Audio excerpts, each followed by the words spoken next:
नमस्कार friends, welcome to SCKG Studies and SCKG 2.22 YouTube channel classes.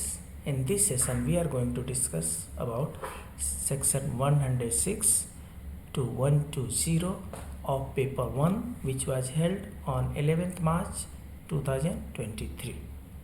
तो इस session में हम प्रश्न संख्या 106 से 120 के बारे में चर्चा करेंगे, जो प्रश्न पत्र 1 से है एंड जो 11 मार्च 2023 को यूपीएससी द्वारा कंडक्ट किया गया था।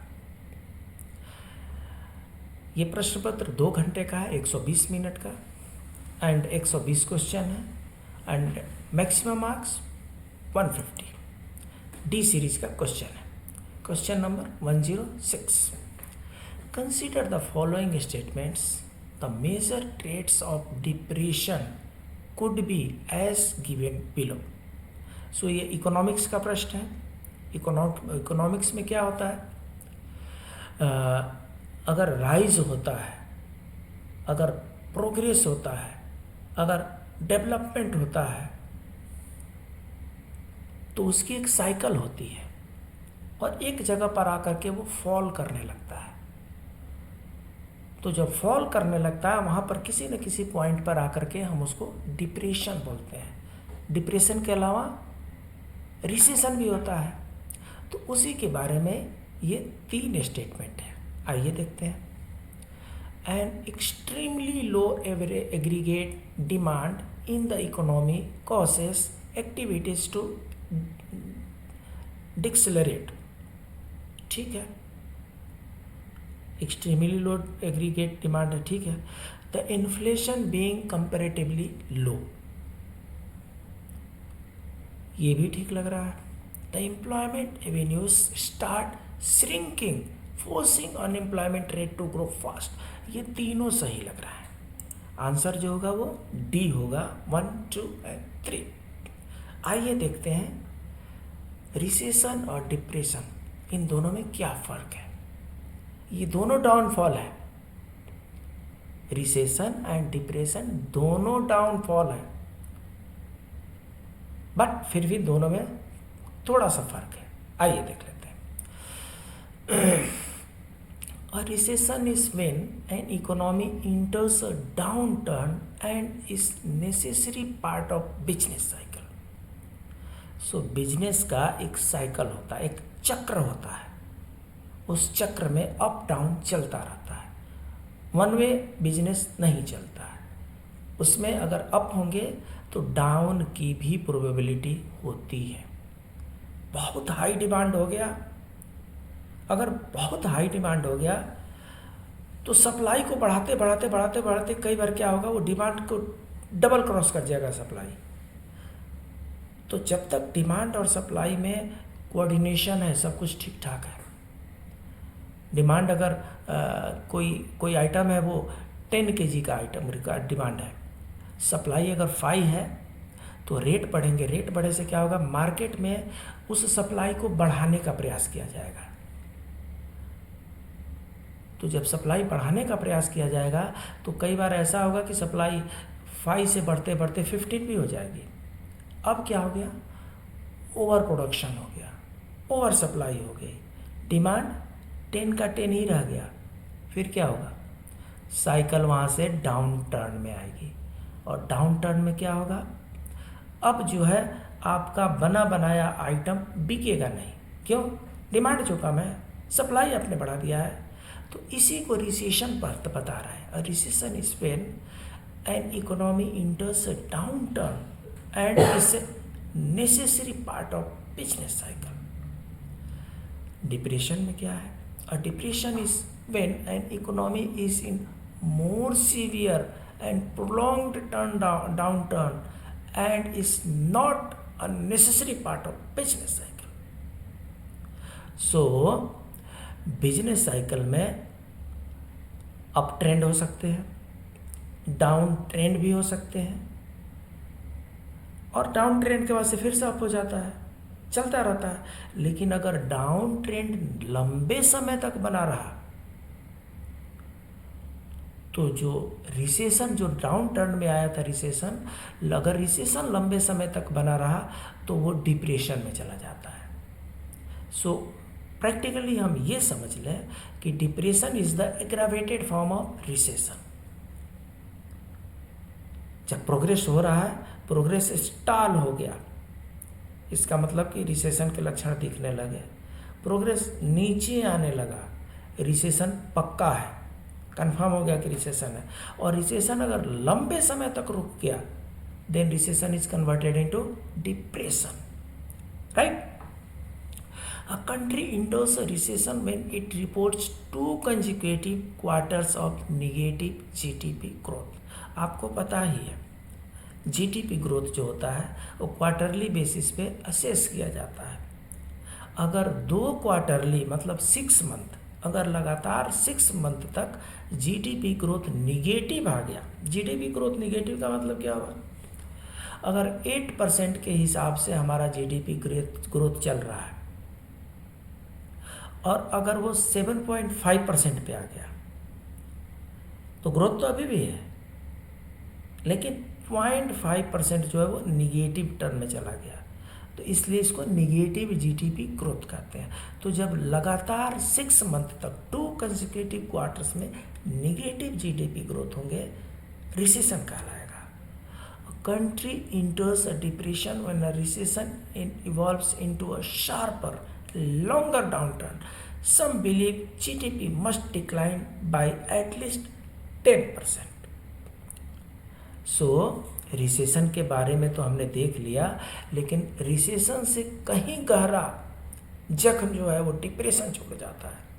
ये कई बार बहुत शार्पली भी नीचे गिरेगा और कई बार ये लॉन्गर ड्यूरेशन के लिए नीचे बना रहेगा।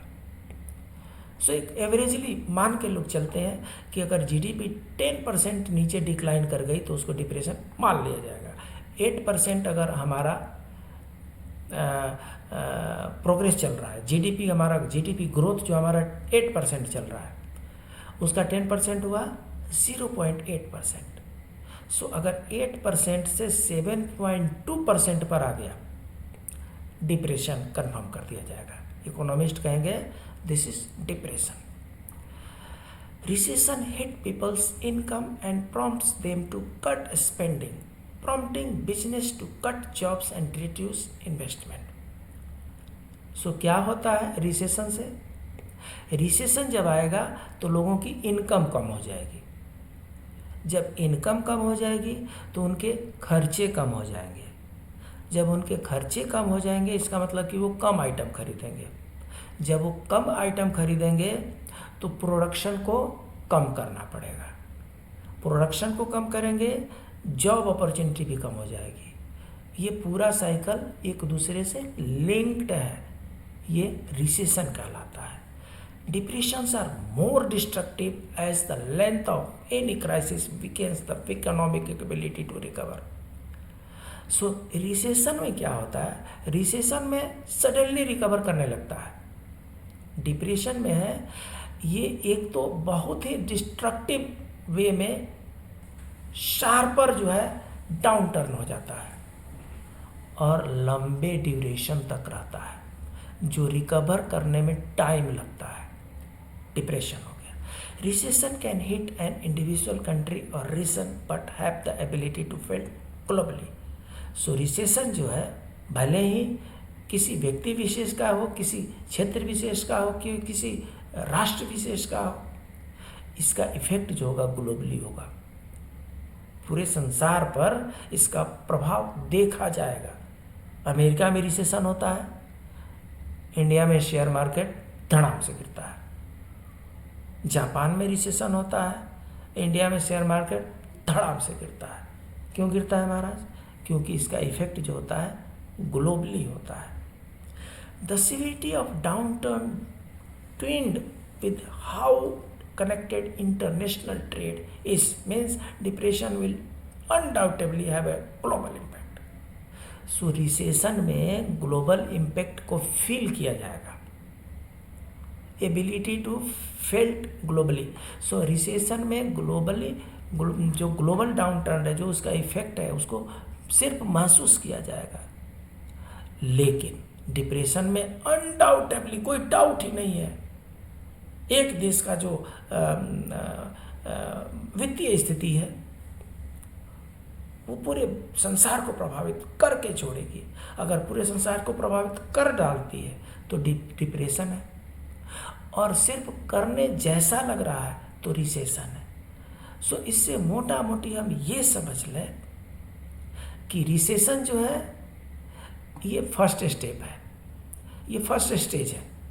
जब भी इकोनॉमिक डाउन टर्न होगा तो रिसेशन जो है फर्स्ट स्टेज है, और डिप्रेशन जो है वो लास्ट स्टेज है।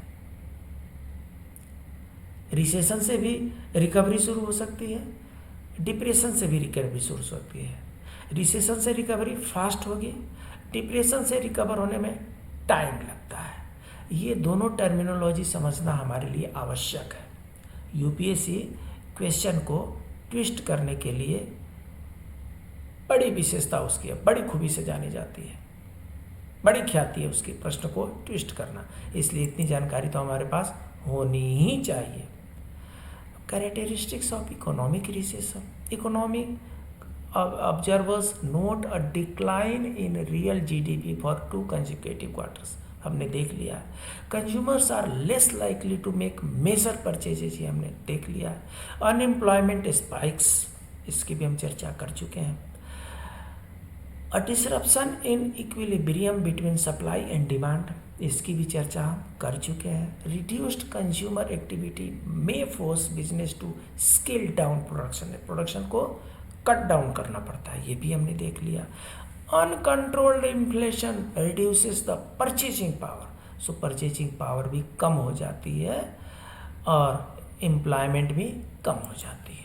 Next question, out of the many reasons forwarded by the expert responsible for the failure of the land reforms in India, the following could be considered the most important ones। So land reform जो है India में लंबे समय से चल रहा है, but statement ये है कि सब कुछ करने के बाद भी जो हमारा प्लान था लैंड रिफॉर्म का वो सक्सीड नहीं हो पाया। तो जो सक्सीड नहीं हो पाया, फेल हो गया, तो उसके फेलर के इनमें से कौन से कारण हो सकते हैं? Land in India is considered a symbol of social Prestige, status and identity, ये बिल्कुल सही बात है। लैंड को सोशल स्टेटस से जोड़ करके देखा जाता है। पॉलिटिकल विल, ये तो सही बात है। अगर इंडिया जैसे बड़े कंट्री में कोई भी स्कीम अगर काम नहीं करती है, फेल हो जाती है, तो उसमें कहीं ना कहीं पॉलिटिकल विल की कमी होती है। Rampant corruption in public life, ये तो कहीं भी फिट बैठ जाएगा। करप्शन जो है लोकतंत्र के लिए कोड़ है, कैंसर है। करप्शन को कहीं ना कहीं तोड़ना पड़ेगा। तो अगर कोई ये प्रश्न पूछे कि what was the reasons for failure of the land reforms, मुझे लगता है ये तीनों सही होंगे। यहाँ पर दिया है political will which was required to affect land reforms and make it a successful programme. ये 1 2 ये मार्किंग गलत हो गया, ये 1 2 3 होगा। आइए देख लेते हैं। What are land reforms in India. Land reform के बारे में इकोनॉमिक्स में हमें पढ़ना है, इंडियन इकोनॉमिक्स में पढ़ना है। Reforms regarding land tenure are particularly referred as land reforms. The term land reforms encompasses a variety of unique programs and actions intended to improve the governance and use of land for benefit of the community at large. Major goal of the land reforms are to boost agricultural productivity and eliminate the current disparity. So क्या है, India में ऐसा देखा गया था कि कुछ लोगों के पास अकूत संपत्ति है। पता नहीं कितनी उनके पास जमीन है, पता नहीं कितने उनके पास लैंड है। इतने लैंड है कि उसको मैनेज ही नहीं कर पाते हैं। और कुछ लोग ऐसे हैं जिनके पास कुछ भी लैंड नहीं है, दाने दाने के लिए मोहताज है। ये कौन सा सोशल जस्टिस होगा? इसके लिए कॉन्स्टिट्यूशन में पार्ट 4 में directive principle of state policy को इंट्रोड्यूस किया गया। और directive principle of state policy को इम्प्लीमेंट करने के लिए, एग्जीक्यूट करने के लिए तरह तरह के स्कीम गवर्नमेंट लेकर के आती थी। किस लिए? यहाँ पर जो लैंड रिफॉर्म था उसका पर्पस ये था कि ऐसे लोग जिनके पास अथाह लैंड है, बहुत लैंड है उनके पास, और वो उसको मैनेज ही नहीं कर पाते, उसको परती छोड़ देते हैं, उसका कल्टीवेशन ही नहीं करते हैं, प्रोडक्शन ही नहीं करते हैं, वैसे लोगों से वो लैंड ले करके और उनको दिया जाए जिनके पास लैंड है ही नहीं। इससे क्या होगा? It will boost agricultural productivity and eliminate the current disparity. The delayed rate of land reform policies being put into action makes this goal more difficult। जैसे जैसे ये देर होते गया, लैंड रिफॉर्म को करना उतना ही कठिन होता गया। Land reforms are seen as tool for social justice since they aim to end exploitative relationships characterized by stark disparity। So land reform का टूल क्या है? It is a tool for social justice. सामाजिक न्याय का एक ये मानदंड है, मापदंड है, जिसमें जो बहुत ही धनाढ़ लोग हैं उनसे कुछ ज़मीन ले लिया जाता है और जिनके पास कुछ भी नहीं है उनको वो लैंड दे दिया जाता है। Through the imposition of limits on the extent of holdings that can be owned by a family, it is a move against the concentration of land holdings in the hands of a small number of absentee non-cultivating owners। So land holding का limitation डाला गया, एक land holding की limitation fix की गई। For example 100 एकड़, 100 एकड़ land एक फैमिली के पास हो सकता है। उससे ज़्यादा की जितनी भी लैंड है उनको गवर्नमेंट ले लेगी और उसको जो भी लैंडलेस पर्सन है, पुअर पीजेंट्स है, उनके बीच में उसको डिस्ट्रीब्यूट कर दिया जाएगा। सो ये क्या थी? लैंड लिमिटेशन थी। Although redistribution of land is common understanding of land reforms, their scope is far broader. Need for land reforms, land reforms की आवश्यकता ही क्यों पड़ी? By the British rule ended the unproductive agrarian structure with unproductive interest groups in controlled had developed due to. So कहने का मतलब ये है कि जिस समय ब्रिटिश राज समाप्त हुआ उस समय भारत में जमींदारी एंड जागीरदारी प्रथा बहुत ज़्यादा प्रचलन में थी और उसको सब लेजिंग करने को क्या करते थे? रैयतवाड़ी कहते थे। सो रैयतवाड़ी डिस्ट्रिक्ट बनते थे। जमींदारों के पास ज़मीन होती थी, जागीरदारों के पास जागीर होती थी और जो उनसे लीज पर लेकर के जो किसान खेती किया करते थे उसको रैयतवाड़ी कहते थे। रैयत जो है उर्दू शब्द है और उसका अर्थ होता है किसान, पीछे खेती करने वाला। लैंडलेसनेस, hunger, unemployment and indebtedness increased to previously unheard of levels। सो धीरे धीरे क्या हुआ? इसके चलते जमींदारी, जागीरदारी, रैयतवाड़ी के चलते जिनके पास थोड़ी सी ज़मीन थी वो भी ज़मीन समाप्त होती गई। लोग भूखे मरने लगे। बेरोजगारी का तो आलम ऐसा था जो अपने प्रकाष्ठा पर चढ़ते जा रहा था। गरीब जो थे वो अपने ऋण के जो जाल थे, ऋण जंजाल में फंसते जा रहे थे। सो लैंडलेसनेस, हंगर, अनएम्प्लॉयमेंट एंड इंडेप्टनेस, इन चारों से निकालने के लिए लैंड रिफॉर्म की ज़रूरत महसूस की गई। In independent India the issue was needed to be addressed right away were made worse by eviction and tenancy instability, extreme peasant indebtedness as a result of exorbitant taxation, the formation of class of wealthy individual who primarily exploited the poor peasants. Peasants were constantly afraid of being evicted.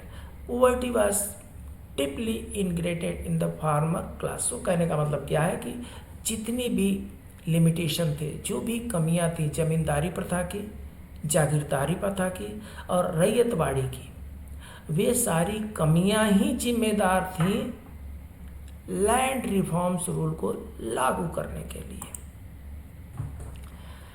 Objective क्या थे इनके? To make systematic and comprehensive changes to the country's agrarian structure. Agrarian structure जो होता है, agrarian means agricultural, to eliminate an intermediaries of India's semi feudal landlordism system, that is zamindari. So zamindari को समाप्त करना भी इनका एक उद्देश्य था। Bring about economic and social equity. So economic and social equity भी लाने का इनका उद्देश्य था। Land reforms would also prevent land loss from exploiting teenage farmers. So जो किसान थे, किसान का शोषण बंद करना भी लैंड रिफॉर्म का उद्देश्य था। Farmers must be motivated and practice to increase agricultural output implement. ऐसा सरकार ने देखा कि जो मेहनत मजदूरी करने वाले जो किसान हैं, अगर उनको कुछ लैंड मिल जाए तो उससे वे खेती करके न सिर्फ अपना भरण पोषण करेंगे, वरन देश के बाकी लोगों के जो अन्न की कमी है उनकी भी वे पूर्ति करेंगे। To ensure the rational and scientific use of limited agriculture land, India's land reform policy had the following specific goals. क्या क्या गोल्स है? First is to remove any impediments to increasing agricultural production. So पहला और top जो इनका objective था वो ये था कि खाद्यान्न को कैसे बढ़ाया जाए, खाद्यान्न का प्रोडक्शन किस तरीके से बढ़ाया जाए। और आपको ध्यान होगा जब हम पंचवर्षीय योजना की क्लासेस डाल रहे थे तो जो फर्स्ट 5 ईयर प्लान था that was totally targeted for the increasing agricultural product. खाद्यान्न से, कृषि से संबंधित जो था उन पर आधारित फर्स्ट 5 ईयर प्लान था। The second goal which is closely related to the first is to eliminate all elements of exploitation and social justice. So पहला उद्देश्य खेती बाड़ी इस तरीके से करें कि कृषि उत्पाद में बढ़ोतरी हो सके। दूसरा उद्देश्य इस तरीके से लैंड रिफॉर्म करें कि जो गरीब किसानों का एक्सप्लॉयटेशन हो रहा है उसको बंद किया जा सके और उनको सोशल जस्टिस मिल सके। And next, to provide security to soil tiller and to ensure equality of status and opportunity to all sections of rural population. So last but not least, तीसरी जो प्रायोरिटी थी, जो ऑब्जेक्टिव थे वो ये थे कि जो मिट्टी की जुताई करते हैं, जो मिट्टी से खेती करते हैं, जो किसान मिट्टी से अन्न उपजाते हैं, उनके साथ भी भलाई हो और उनको अपॉर्चुनिटी मिले रूरल पॉपुलेशन में अपना डेवलपमेंट शो करने का। The 5 components of land reform are as follows. Abolition of the intermediaries. So बिचौलिए की समाप्ति। टेनेंसी रिफॉर्म्स, इसमें क्या हुआ? Regulation of rent, security of tenure, ownership rights for tenants, reorganisation of land, इसमें क्या है? Redistribution of land, consolidation of holdings, cooperative farming. Fourth है compilation and updating of land records and fifth है ceiling on land. Causes of slow progress of land reforms, यहीं पर प्रश्न था ना। सो प्रश्न ये है कि लैंड रिफॉर्म स्लो हुआ, चाहे कम हुआ, चाहे सक्सेसफुल नहीं हो पाया, उसके क्या क्या कारण थे? लैक ऑफ पॉलिटिकल विल, ये पहला कारण है। भारत एक लोकतांत्रिक देश है और लोकतंत्र में पॉलिटिशियन कुछ चाहे और ना हो ऐसा हो ही नहीं सकता। सो अगर लैंड रिफॉर्म फेल हुआ तो उसका एक प्रमुख कारण लैक ऑफ पॉलिटिकल विल भी है। Flaws in legislation, definition of personal cultivation, जो हमने रूल रेगुलेशन पार्लियामेंट ने बनाए उनमें भी बहुत ही कमियां थी। No limit for personal cultivation, personal cultivation की कोई लिमिट तय नहीं की गई थी। Mala fide transfer of land,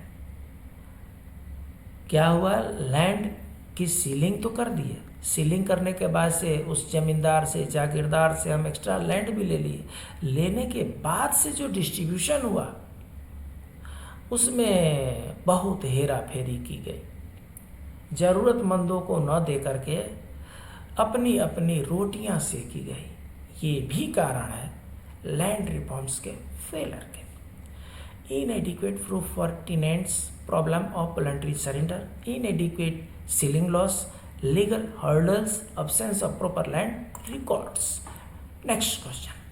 The MSPs are fixed at incentive level to fulfill the following purposes: to induce less investment by farmers in the farm sector, to motivate farmers to adopt improved crop production technology, to enhance production and thereby farmers income, and the correct answer is 2 and 3. MSP minimum support price जो होती है वो grains के fix करती है government. सो इसमें उसका purpose बताया गया है। आइए देख लेते हैं MSP के बारे में। MSP का पर्पस क्या है? To provide a framework of best practice principles and concept for programme management drawn from latest experience and proven practice in setting up and managing programs. Number 2, to help program management practitioners improve their decision making at program level. Number 3, to provide the basis of examination of individual to obtain clarification. अब यह है कि MSP किस लिए नहीं है। MSP is not a form of management for big project, a detailed guide on managing business change, a guide to ongoing service management of business as usual, though it should demonstrate the context of program management in all three of these areas. So MSP का एक target fix किया गया था, एक provision fix किया गया था, और इसमें बेसिक चीज़ ये था कि जितने भी ग्रेन है प्रोडक्ट हो रहा है उनका एक मिनिमम सपोर्ट प्राइस फिक्स किया जाए, जिससे जो फार्मर्स हैं, जो किसान हैं, उनके हितों की भी रक्षा की जा सके। उन्होंने जितना भी प्रोडक्शन कॉस्ट लगाया है प्लस उसमें जो उनको बेनिफिट बनता है उसको जोड़ करके MSP बनाई जाती है। Next question, there have been certain anomalies in India's food management under the PDS which need immediate attention. PDS आपको पता ही है, पब्लिक डिस्ट्रीब्यूशन सिस्टम है। इसमें पहले चावल, गेहूँ, चीनी, केरोसिन ऑयल, ये सब PDS सिस्टम से सप्लाई डिस्ट्रीब्यूट किए जाते थे, मतलब सब्सिडाइज रेट पर सेल किए जाते थे। अभी भी कई स्टेट्स में राइस जो है 2 रुपीज़ kg सेल किए जाते हैं सब्सिडाइज रेट पे एक लिमिट तक। तो ये कह रहे हैं कि there have been certain anomalies in India's food management under PDS which need immediate attention. So कहने का नाम कि PDS में क्या क्या कमियाँ थी। The percentage distribution of the economic cost of wheat and rice has been rising fast. So distribution cost बढ़ते गया, ये सही लग रहा है। इंक्रीजिंग कॉस्ट ऑफ लेवल, तो एक तो डिस्ट्रीब्यूशन कॉस्ट बढ़ गया, उसके बाद जो ग्रेन थे, जो production cost of the grain हो गया, अनाज हो गया, उनका कॉस्ट ऑफ लेबर बढ़ गया, फर्टिलाइजर का कॉस्ट बढ़ गया, पेस्टिसाइड का कॉस्ट बढ़ गया। This force the government to keep the increasing the MSP। So MSP बढ़ता गया। अब MSP बढ़ते बढ़ते 8 रुपया से 80 रुपया हो गया। PDS में क्या अब भी आप 2 रुपीज़ kg बेचेंगे? मुश्किल है, इसलिए दोनों सही आंसर है। आइए देख लेते हैं issues associated with PDS system in India. Identification of beneficiaries, सबसे पहला जो इशू है पीडीएस से रिलेटेड, बेनिफिशियरी को आइडेंटिफाई करना है, किसको अनाज की ज़रूरत है, किसको देनी चाहिए। सो रेड कलर का बीपीएल कार्ड बनता है। Studies have shown that targeting mechanisms such as TDPS are prone to large inclusion and exclusion errors.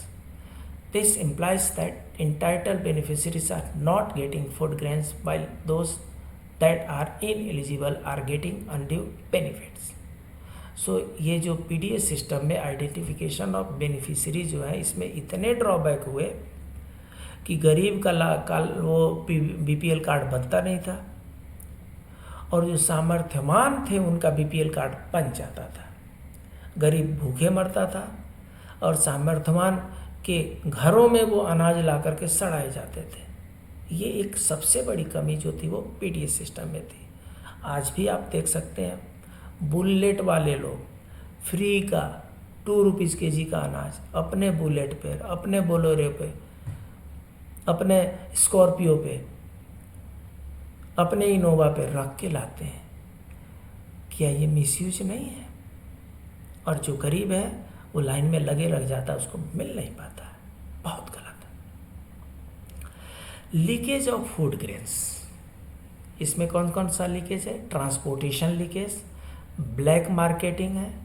सो इसमें क्या होता था, कुछ ना कुछ तो ट्रांसपोर्टेशन लीकेज में एक जगह से 100 केजी डाला जाता था, तो डिस्ट्रीब्यूशन सिस्टम तक पहुंचते पहुंचते 50 केजी बच जाता था, 40 केजी बच जाता था। कई तरह के उसमें बहाने जोड़ दिए जाते थे। ब्लैक मार्केटिंग से भी हो जाता था। ऊपर जो कोटेदार होते थे वो चीनी को ब्लैक मार्केट में बेच देंगे, बोलेंगे इस महीने में आया ही नहीं है, कम आया है, चूहे खा गए हैं, पानी में गल गया, सड़ गया, तरह तरह के उनके पास रेडीमेड बहाने होते थे। Issues with procurement, so procurement का भी सिस्टम ऐसे ही था कि all incoming grains accepted even if buffer stock is filled creates a shortage in the open market. So क्या होता था, एक एफसीआई का काम होता था इसको प्रोक्योर करना। सो प्रोक्योर करके अपने पास रखने का जगह नहीं है, बाहर ऐसे ही रख दिए, बारिश 2-3 महीने हुई, सड़ गए सारे अनाज, पैसे भी बर्बाद हुए, अनाज भी बर्बाद हुए। ये एक बहुत बड़ा डिमेरिट था इस सिस्टम का। इश्यूज विद स्टोरेज, हमने बताया आपको स्टोरेज की कमी थी, और स्टोरेज की कमी के चलते अनाज बारिश में ही सड़ जाया करते थे। रॉटिंग फूड ग्रेन्स भी होते थे। The provision of minimum support price has encouraged farmers to divert land from production of coarse grains and that are consumed. So जब से MSP का प्रोविज़न आया है, तो MSP में हर ग्रेन का अलग अलग प्राइस होता है। गेहूँ अगर 16 रुपया के.जी. होगा, चावल अगर 20 रुपया के.जी. होगा, तो दाल शायद 100 रुपया के.जी. होगा। तो किसान ये सोचता है कि जिसका MSP प्राइस ज़्यादा है उसी का प्रोडक्शन किया जाए। इससे भी पीडीएस सिस्टम को धक्का लगा है। एनवायरमेंटल इशू भी होते हैं। तो ये सब इश्यूज हैं जो पीडीएस सिस्टम में कमियां थी, इनको दूर करने का प्रयास गवर्नमेंट ने किया और करना भी चाहिए। पीडीएस के बारे में ये सारा टाइम मिले तो देख लीजिएगा। इसमें basically wheat, rice, sugar, kerosene, इन सबको दिया जाता था। इवोल्यूशन जो है, PDS was introduced around World War II। MCQ question, world war 2 के समय में PDS को इंट्रोड्यूस किया गया।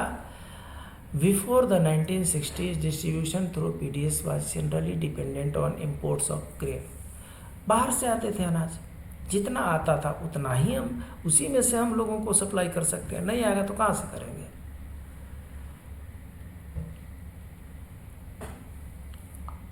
धीरे धीरे उसमें हमारा फूड प्रोडक्शन बढ़ता गया और इन कमियों से हम बाहर निकलते गए। Until 1992 PDS was a general entitlement scheme for all consumers without any specific target। सबको दिए जाते थे।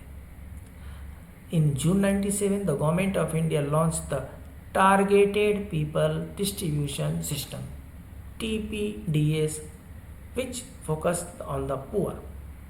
सो क्या हुआ, 1997 से पहले लगभग सभी लोगों को राशन की दुकान से राशन मिला करते थे। 1997 में गवर्नमेंट ने देखा कि हमारी कैपेसिटी कम होती जा रही है बांटने की, और गरीब वैसे ही कि ऐसे ही हैं, तो उन्होंने क्या किया, टारगेटेड पब्लिक डिस्ट्रीब्यूशन सिस्टम, मतलब हमें इनको देना है और इनको नहीं देना है। और इसके लिए क्या किए, बीपीएल कार्ड, हाँ, बिलो पॉवर्टी लाइन्स का जो है कार्ड बनाया गया, और एक एपीएल कार्ड बनाया गया, एबव पॉवर्टी लाइन का कार्ड बनाया गया।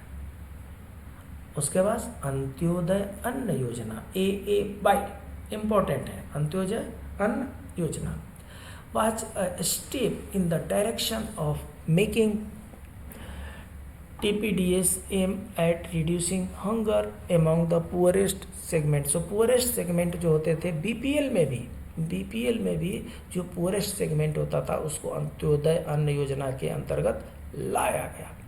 In September 2013, Parliament enacted the National Food Security Act 2013. The act relies largely on the existing TPDS to deliver food grains as legal entitlement to poor households. This marks a shift by making the right to food a justiciable right. So 2013 में जब Modi government आई तो ये लोग लेकर के आए national food security act, और यहाँ से ये सुनिश्चित किया गया कि जो नीडी सोसाइटी है उनको फूड मिलने ही चाहिए, नहीं मिलने पर they can go to court also because they made it justiciable right. ये पीडीएस सिस्टम कैसे फंक्शन करता है उसके बारे में है। Next question, supply chain activities cover everything such as, supply chain की बात हो रही है साहब। सो सप्लाई चेन में क्या क्या आता है, product development, sourcing, production, logistic, और इसमें क्या है, ये चारों के चारों सही है। सप्लाई चेन में ये सब आते हैं, प्रोडक्शन होगा, सोर्सिंग होगा, प्रोडक्ट डेवलपमेंट होगा, लॉजिस्टिक होगा, ये सब आते हैं। देखिए parts of supply chain management, planning होगी, सोर्सिंग होगी, मैन्युफैक्चरिंग होगी जिसको प्रोडक्शन कह रहे हैं, डिलीवरिंग होगी, रिटर्निंग होगी।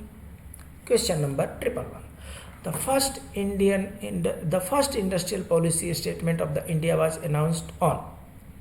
So आपने देखा होगा हमने industrial policy, Indian industrial policy के बारे में हमने क्लास लिया है और उसमें हमने चर्चा भी की है। यहाँ पर क्या किया है, this is the height of difficulty created by the UPSC. ये बहुत ही डिफ़िकल्ट क्वेश्चन है, अगर इसका टू द पॉइंट हमें आंसर पता है तो करना चाहिए, और नहीं तो इनको टच करने की ज़रूरत नहीं है। इतना टिपिकल हम नहीं बना सकते।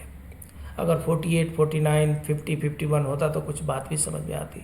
48 में दो, 49 में दो। सो ऐसे क्वेश्चन का अगर सौभाग्य से आप आंसर जानते हैं तो आंसर करें, और नहीं तो ऐसे क्वेश्चन को छोड़ देने में ही भलाई है। इस क्वेश्चन का जो आंसर है 8 अप्रैल 1948 इस ऑप्शन के अनुसार है। इस ऑप्शन के अनुसार 8 अप्रैल 1948 है। लेकिन जो हमारे पास मटेरियल अवेलेबल है उसके अनुसार ये देखिए यहाँ पर ये 8 अप्रैल लिखे हैं, और हमारे पास है 6 अप्रैल 1948 को। 6 अप्रैल 1948 को फर्स्ट इंडस्ट्रियल पॉलिसी इंडिया में इस्टेब्लिश की गई। Next question, some portions of the disinvestment proceed should be used. So disinvestment होता है, पक्का होता है, हर गवर्नमेंट में होते आया है। तो डिसइन्वेस्टमेंट से जो हमें कैपिटल मिलता है, जो हमें रेवेन्यू मिलते हैं, कैपिटल रेवेन्यू मिलते हैं, उनको कहाँ पे यूज किया करना चाहिए? In the divested PSU itself for upgrading purposes, सही लग रहा है। In the turn around of the other PSU, ये भी सही लग रहा है। In the public debt prepayment, in the social infrastructure, and correct answer is 1, 2, 3, 4। चारों के चारों इसमें सही है। आइए देख लेते हैं what is disinvestment. The disinvestment process involves the sale of government stake in public sector enterprises to strategic और financial buyers, either through the sale of shares on stock exchange or through the sale of shares directly to buyers. The process, so इसमें क्या होता है, disinvestment एक process है। जब सबसे पहले गवर्नमेंट ने अपनी कंपनीज बनाई, पब्लिक सेक्टर अंडरटेकिंग बनाई, तो उसमें 100% शेयर जो होता था वो गवर्नमेंट का होता था। धीरे धीरे गवर्नमेंट ने कुछ लिबरलाइजेशन किया, कुछ प्राइवेटाइजेशन किया, कुछ ग्लोबलाइजेशन किया, और उसके अनुसार क्या हुआ, प्राइवेट सेक्टर भी कंपटीशन में आने लगे। जब प्राइवेट सेक्टर कंपटीशन में आने लगे तो पब्लिक सेक्टर के जो इंटरप्राइजेस थे उनमें करप्शन खुल करके दिखने लगा, उनके बेनिफिट नज़र ही नहीं आ रहे थे, वो वाइट एलिफेंट साबित हो रहे थे। तो गवर्नमेंट करती भी तो क्या, उन्होंने सोचा चलो इसमें से कुछ पार्ट बेचते हैं, प्राइवेट सेक्टर को देते हैं। इससे क्या फ़ायदा होगा, इससे फ़ायदा ये होगा कि इसके ऑपरेशन में प्राइवेट पार्टीज आएंगी, जिससे ये जो वाइट एलिफेंट है, जो घाटे का सौदा है, इसको मुनाफे के सौदे में डाला जा सके। दूसरी चीज़, उस पैसे को निकाल करके किसी और पर्पसफुल जॉब में लगाया जा सके। तो आपको पता ही है कंपनी एक्ट में चेंजेस किए गए, और जो पब्लिक सेक्टर अंडरटेकिंग है उसका रूल ये है कि वो सारे एंटिटीज जिसमें 50% से ज़्यादा गवर्नमेंट का इनटेक हो, पब्लिक सेक्टर में आ जाते हैं। सो उनका जो the proceed from the disinvestment are used to finance various social and infrastructure projects and to reduce government's fiscal deficit. So minority disinvestment, the government retains a majority in the company, typically greater than 51%, thus the ensuring management control. Majority disinvestment, the government hands over control to acquiring entity but retains some stake. Complete privatization, 100% control of the company is passed on to the buyer. सो 3 तरीके के यहाँ पर disinvestment है। एक तो ये है minority disinvestment, इसमें क्या करेंगे, कुछ पार्ट बेचेंगे और 51% से ज़्यादा अपने पास रख लेंगे। सो इससे क्या होगा, मैनेजमेंट कंट्रोल गवर्नमेंट के पास रहेगा। मेजॉरिटी डिसइन्वेस्टमेंट क्या करेंगे, मैक्सिमम पार्ट जो है वो उसको सेल कर देंगे, हार्डली कुछ स्टेक अपने पास रखेंगे, और जब कंप्लीट प्राइवेटाइजेशन होगा 100% गवर्नमेंट जो अपनी कंपनी प्राइवेट को बेच देगी। इसको कंप्लीट प्राइवेटाइजेशन कहते हैं। प्रोसेस क्या है, in India the disinvestment process is conducted by department of investment and public asset management, Deepam. Note कर लीजिए, वेरी इंपॉर्टेंट क्वेश्चन। दीपम का शॉर्ट फॉर्म भी आ सकता है, एक्सपेंडेड फॉर्म भी आ सकता है, और ये फाइनेंस मिनिस्ट्री के अंदर आता है, ये भी आ सकता है। So department of investment and public asset management. Government had constituted the National Investment Fund (NIF), National Investment Fund in 2005, into which the proceeds from disinvestment of central public sector enterprises were to be channelized. सो कहा तो ये जाता है कि present सरकार ने सब कुछ बेच दिया, पहले के सरकार ने बना रखा था। ये पहले वाली सरकार ही 2005 में आई, और इसी सरकार ने नेशनल इन्वेस्टमेंट फंड को बनाया। किस लिए बनाया, डिसइन्वेस्टमेंट के लिए बनाया। इनका भी टारगेट डिसइन्वेस्टमेंट ही था। ये लंबे समय तक राज नहीं कर सके, दूसरी पार्टी आई और उन्होंने डिसइन्वेस्टमेंट को एक्सेलरेट किया है। What is the need for disinvestment, क्या क्या ज़रूरतें हैं। रिड्यूस द फिस्कल बर्डन, राजकोषीय घाटे जो है उनको कम करना डिसइन्वेस्टमेंट का पहला नीड है। Encourages private player, so private party को इनकरेज करना है, ये भी इनका एक नीड है। इम्प्रूव्स इफिशियंसी, ऐसा देखा गया है कि डिसइन्वेस्टमेंट से इफिशियंसी बढ़ती है। बेटर एलोकेशन ऑफ रिसोर्सेस, सो जो नेचुरल रिसोर्सेज हैं, नेशनल रिसोर्सेज हैं, जो इंफ्रास्ट्रक्चर डेवलपमेंट है उनका बढ़िया से एलोकेशन होता है। इंक्रीजेस ट्रांसपेरेंसी, प्राइवेट सेक्टर वाले उतना आपको अलाउ नहीं करेंगे गड़बड़ सड़बड़ करने के लिए जितना पब्लिक सेक्टर में पहले निकाल दिया गया है। तो ये इससे उम्मीद की जाती थी कि इसमें ट्रांसपेरेंसी बढ़ेगी। डिसइन्वेस्टमेंट का ऑब्जेक्टिव क्या है? To reduce the financial burden of sick loss making PSU on the government, to improve public finance, to introduce competition and market discipline, to fund growth, social sector welfare, to encourage a wider share of ownership, to depoliticize non-essential services. Next question. Which one of the following is an important driver of economic growth, which helps in sustaining high growth rate, increasing productivity and major source of non-debt financial resources and employment generation? कह रहे हैं कि इसमें कौन सा सबसे बड़ा source है हमारे डेवलपमेंट का? मोटा मोटा समझ लीजिए, हमारे डेवलपमेंट का सबसे बड़ा सोर्स क्या है? Startup India, make in India, ease of doing in business, foreign direct investment. And a is the correct answer. FDI जो होता है ये मेजर ड्राइवर होता है, इकोनॉमिक का मेजर ड्राइवर होता है, इंपॉर्टेंट ड्राइवर होता है। Next question, which one of the following would be achieved through measuring such as increase supply of cheaper domestic coal? मतलब अगर कोल सस्ते हो जाए, कोल लिंकेज को बढ़ा दिया जाए, लिबरलाइज कोल कर दिया जाए, तो इससे इसमें से किस चीज़ में फ़ायदा होगा? कोल को अगर रेट कम कर दिया जाए तो operational efficiency, reduction in cost of power, reduction in cost interest cost, enforcing financial discipline. ये बताइए, कोल का जो रेट है वो डोमेस्टिक मार्केट में कम कर दिया जाए, पहले 5 रुपये kg था उसको 3 रुपये kg कर दिया जाए, उससे इन्फोर्सिंग फाइनेंशियल डिसिप्लिन पर क्या फ़र्क पड़ने वाला है? रिडक्शन इन इंटरेस्ट रेट पर क्या फ़र्क पड़ने वाला है? ऑपरेशनल इफिशियंसी पे क्या फ़र्क पड़ने वाला है? इस पर जो फर्क पड़ेगा वो reduction in cost of power, जितने थर्मल पावर हैं, थर्मल पावर कोल से चलते हैं। तो अगर कोल का रेट 5 रुपीज़ kg होगा तो हो सकता है कि उनको 5 रुपीज़ पर यूनिट इलेक्ट्रिसिटी देना पड़े। अगर 4 रुपीज़ kg हुआ तो निश्चित रूप से उनका जो लागत मूल्य है वो कम होगा, इसलिए B is the correct answer. The feasibility report of the Japan International Cooperation Agency (JICA) was approved by the Government of India in। ये निश्चित रूप से छोड़ने वाला प्रश्न है। 2023 में ये इसको तो हम करेंट अफेयर नहीं कह सकते, ये करेंट अफेयर नहीं हो सकता है, बट क्वेश्चन है तो है और टफ है तो सबके लिए है। ये क्वेश्चन को हमने अटेंड नहीं किया। अब पता नहीं कि जिन्होंने अटेंड किया था उन्होंने क्या किया था।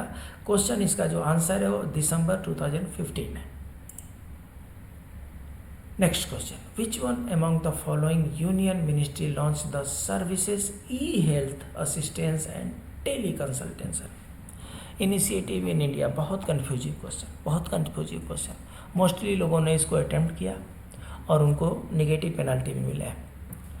जब हम ई-हेल्थ कहते हैं तो ई-हेल्थ कहते ही हमें लगता है कि ये ministry of health and family planning में होगा। अगर टेली कंसल्टेशन कहते हैं तो हमें लगता है कि ये इलेक्ट्रॉनिक एंड इंफॉर्मेशन के पास होगा, नहीं तो साइंस एंड टेक्नोलॉजी के पास होगा। जबकि ये जो सेहत है, ये Sehat is linked with ministry of defence.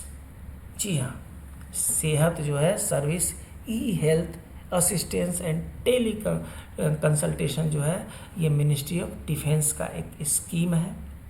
ये जो स्कीम है उनके जो वेटरन्स हैं, वेटरन मतलब जो retired from air force army navy हैं, उनके वेटरन्स एंड उनकी फैमिली के लिए ये स्कीम लॉन्च किया गया है। तो जब फौजी के लिए कोई स्कीम लॉन्च किया गया है तो निश्चित रूप से मिनिस्ट्री ऑफ डिफेंस के द्वारा ही लॉन्च किया जाएगा। सो उसी के बारे में यहाँ पर दिया गया है। Ministry of defence has launched services for home delivery of medicine. किस लिए है ये? For home delivery of medicine for witness and serving military personnel services under an online medical consultation platform named services e health assistance and tele consultation. So ये जो है घर पर medicine पहुँचाएंगे, doctor से जो कंसल्टेशन होगा वो टेली कंसल्टेशन होगा। ये वेटरन के लिए भी है और सर्विंग मिलिट्री पर्सनल के लिए भी है। बाकी ये चीज़ें जो है आप ये देख लीजिए, as per the government commitment to digital India e governance the defence minister launch Sehat in May 2021। Question ये आ सकता है, सेहत कब लॉन्च किया गया था? 2021। Sehat stay home POPD is based on the lines of e Sanjeevani, a similar free OPD service run by the ministry of health and family welfare for all citizens. E Sanjeevani जो है एक ये फ्री OPD है, note कीजिए, important है ये, question में आ सकता है अगली बार। सेहत OPD is a patient to doctor system where the patient can consult a doctor remotely through the internet. Next question. The motto Satyamev Jayate, truth alone triumphs, in written in which one of the following scripts? किस लिपि में लिखी गई है सत्यमेव जयते?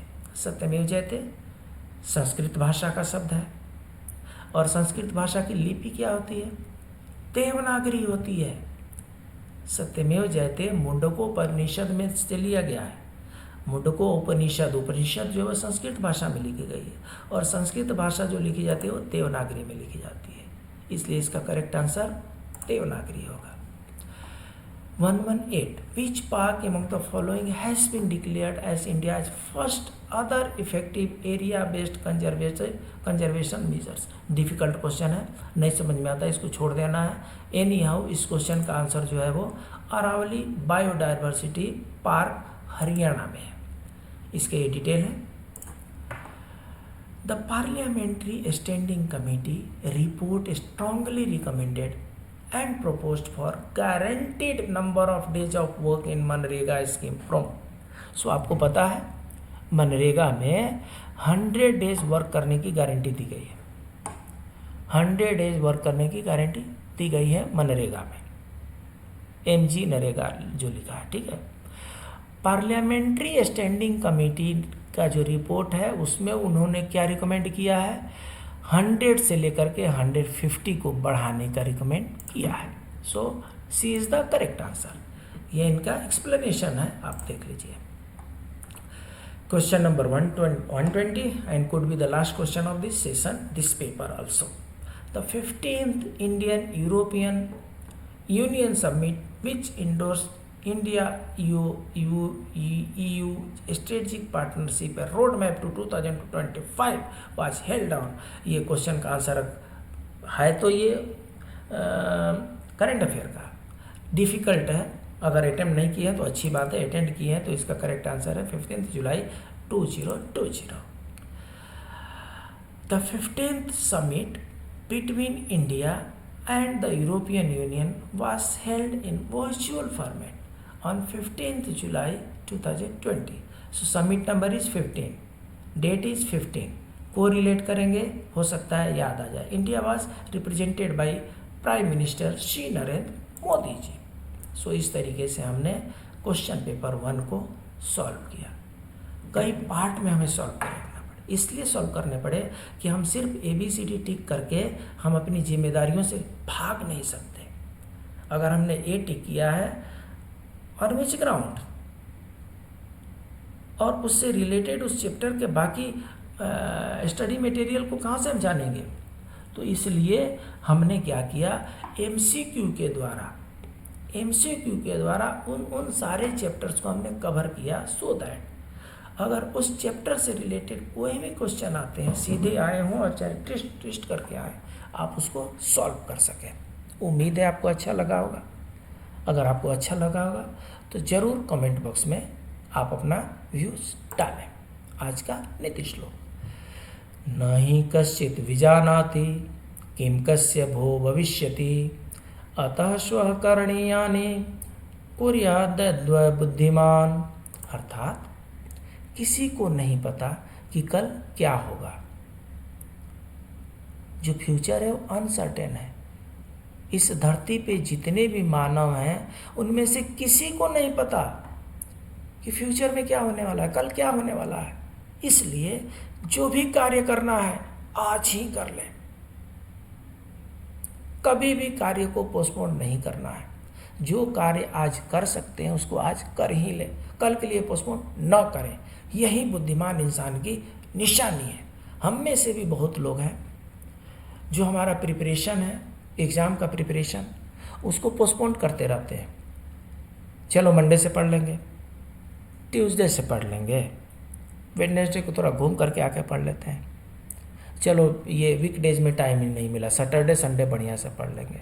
Saturday को कुछ फैमिली कमिटमेंट आ गया, अच्छा ठीक है संडे को पढ़ लेंगे।